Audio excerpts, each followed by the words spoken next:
Chosen People. Ketemu lagi bersama saya Elif.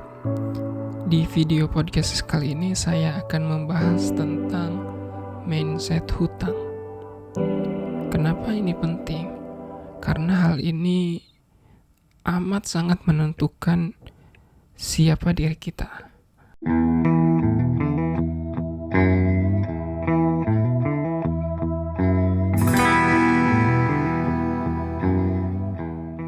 Apakah kita termasuk orang yang kelas atas, yaitu orang-orang kaya, orang-orang kelas menengah, atau orang-orang kelas bawah gitu, seperti orang miskin gitu. Miskin ini dalam arti bukan untuk merendahkan, tapi untuk memberikan stimulus bahwa kemiskinan itu, kalau dalam perspektif saya itu hanyalah soal mindset.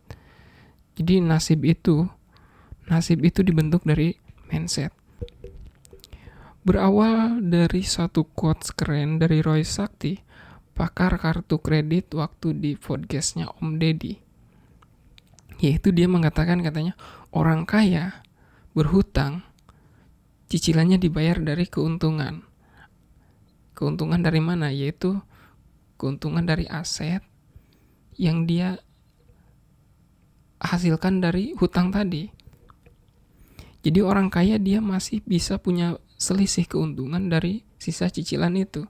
Jadi orang kaya berhutang untuk membangun aset atau membeli aset.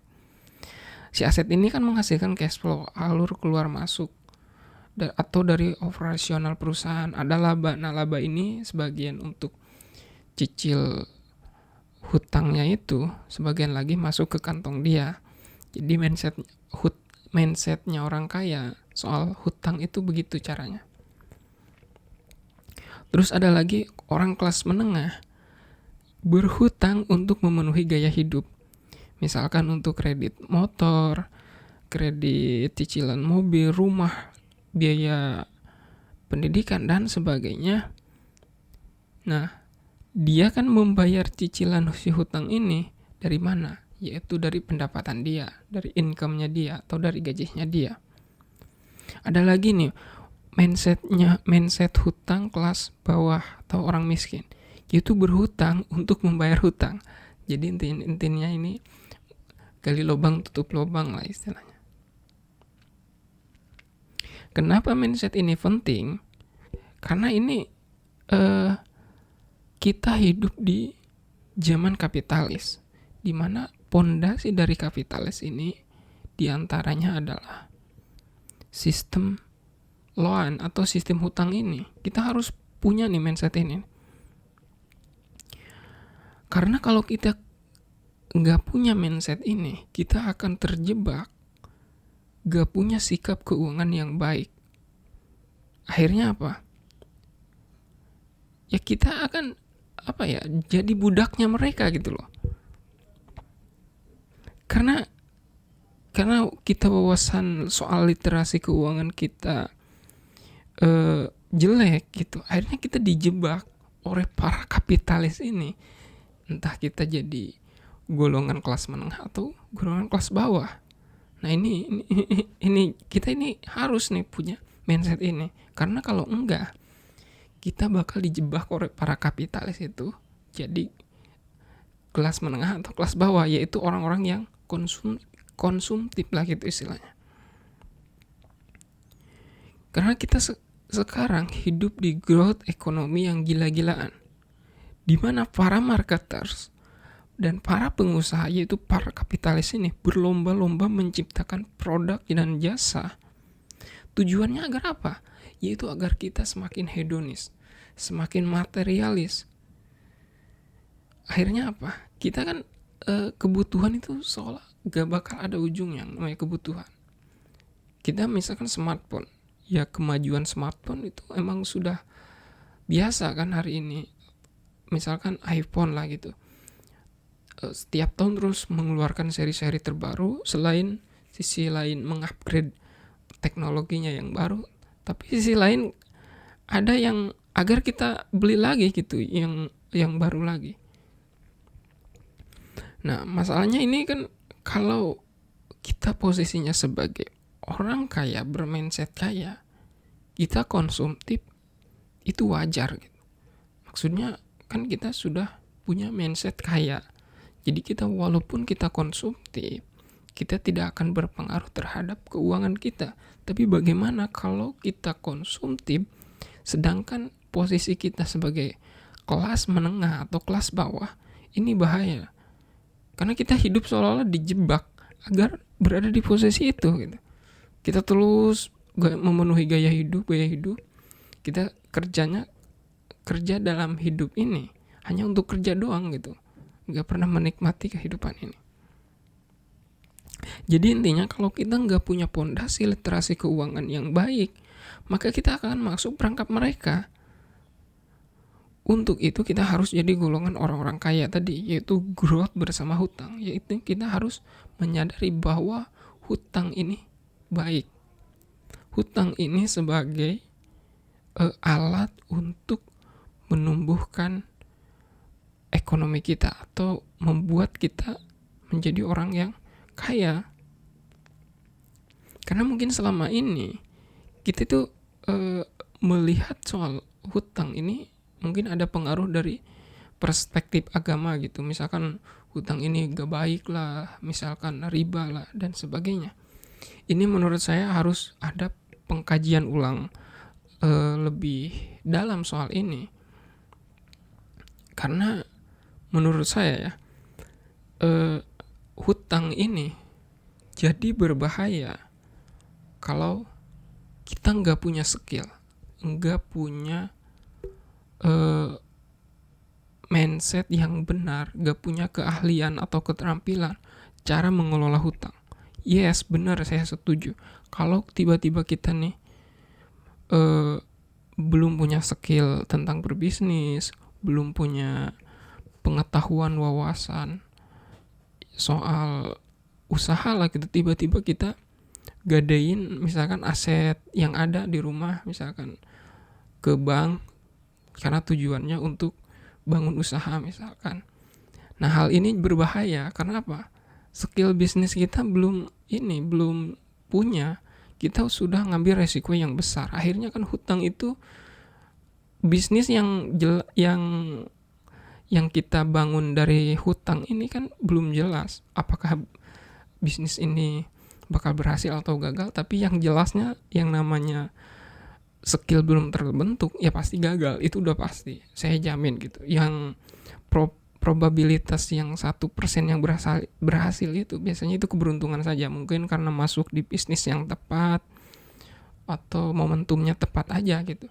Tapi kalau Anda misalkan nih coba-coba skill bisnisnya belum jago, terus ngambil hutang karena hutang ini baik misalkan untuk mempercepat kekayaan, ini jangan, berbahaya.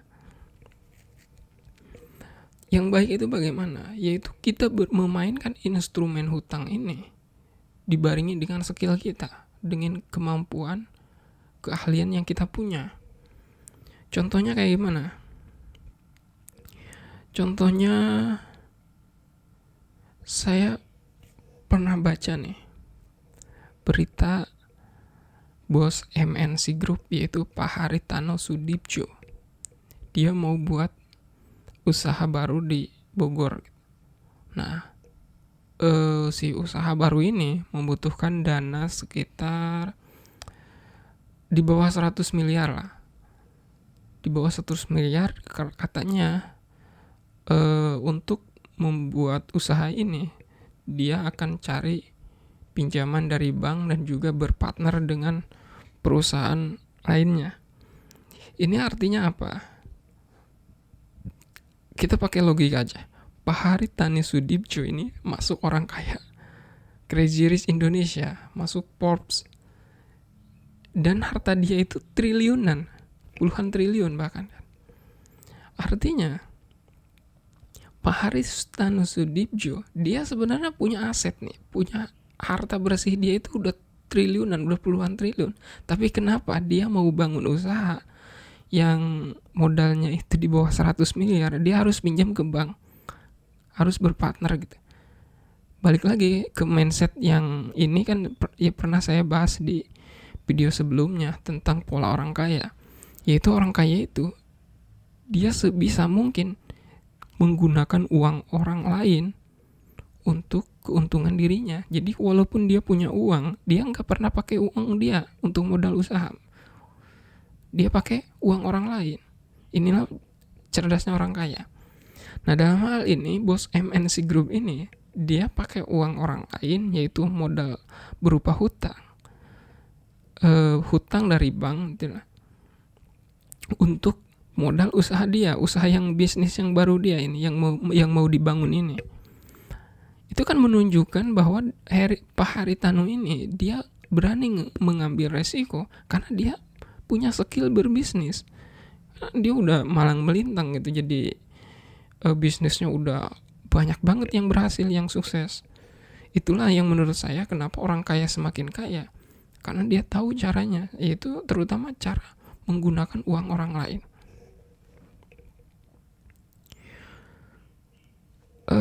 Dalam hal ini saya juga dulu punya perspektif salah soal hutang ini terutama ya. Dulu saya punya mindset gini, sebisa mungkin saya kalau mau bisnis itu saya harus pakai uang sendiri, harus pakai modal sendiri. Istilahnya gini, kalau pakai uang orang lain itu ribet lah. Misalkan walaupun keuntungan pun kan kalau pakai uang orang lain atau pakai hutang kan harus dibagi tuh. Tapi kalau pakai uang sendiri itu kan buat keuntungannya buat kita sendiri. Padahal ini mindset yang salah. Kalau punya mindset ini terus mau jadi kapitalis itu masih mimpi sih, masih mimpi di siang bolong kan menurut saya. Karena dengan kita punya mindset ini, kita misalkan nih mau bangun 1000 perusahaan, ribuan perusahaan, itu dengan mindset ini kita bisa. Tapi kalau misalkan kita mindsetnya seperti tadi, wah saya harus bangun dengan uang sendiri, itu mungkin 1000 tahun kita umur pun ngumpulin duit ratusan miliar itu mustahil. Makanya kan para crazy rich itu kenapa dari nol dia tiba-tiba kayak Pak Heru Tanjung, tiba-tiba dia jadi orang kaya. Itu ada cara mainnya gitu, ada cara aturan mainnya. Terutama mungkin dalam hal ini mindsetnya dulu harus dibenerin kita, misalkan tentang uang, tentang perspektif kita, keyakinan soal hutang itu bagaimana. Makanya dalam sesi selanjutnya saya bakal banyak soal ini untuk membenarkan mindset kita. Mari kita belajar sama-sama di sini. Saya tidak menggurui bahwa saya sudah sukses misalkan setara para konglomerat itu. Enggak, saya juga di sini belajar. Sekali lagi saya di sini belajar melatih public speaking. Titik. Tujuan saya berbagi itu belajar melatih public speaking. Kalau Anda mendapatkan manfaat dari apa yang saya sampaikan, itu bonus bagi saya. Oh, berarti apa yang saya sampaikan bermanfaat buat orang lain, termasuk mungkin untuk Anda. Jadi ketika saya mengajarkan misalnya cara menjadi orang kaya, misalkan lu ngecengin saya, misalkan lu emang udah seberapa kaya sih? Enggak gitu. Saya juga di sini lagi belajar gitu. Belajar terutama dalam hal ini. Kenapa saya dibuatin video? Yaitu belajar melatih public speaking saya, karena saya punya kelemahan dalam hal public speaking. Makanya saya dibuatin video di YouTube, di Facebook. Itu bagikan gitu, apa yang saya baca, buku yang saya baca itu dibagikan lagi kepada Anda. Tujuannya bukan untuk mengajari Anda, itu untuk melatih public speaking saya. Jadi kedepannya saya akan bagikan lagi literasi keuangan secara luas, karena ini penting sekali. Kita hidup di era globalisasi, kita hidup di era digital, kita hidup di era kapitalis. Kalau kita masih pegang paradigma lama, keyakinan dan pola pikir lama, ya kita akan nasib kita hari ini, saat ini. Dengan mungkin kalau umur Anda masih ada 10 tahun yang akan datang, 20 tahun yang akan datang, ya sama aja. Kenapa nggak bisa berubah? Ya karena kita masih pegang paradigma lama gitu, masih pegang keyakinan lama. Makanya hal-hal yang semacam ini harus kita rubah. Cara berpikir, cara berkeyakinan, terus kebiasaan. Nanti juga ngikutin loh tindakan kita, saya yakin, dan hal itu saya alami dalam hidup saya. Ketika saya mengubah cara berpikir, ketika saya mengubah keyakinan saya, itu tindakan saya berubah. Dan perlahan sedikit demi sedikit realitas saya pun berubah juga. Oke, terima kasih video podcastnya sampai di sini. Semoga ke depan bisa berbagi lagi dengan Anda. Terus support saya agar terus semangat tentunya. Sampai jumpa di video podcast selanjutnya.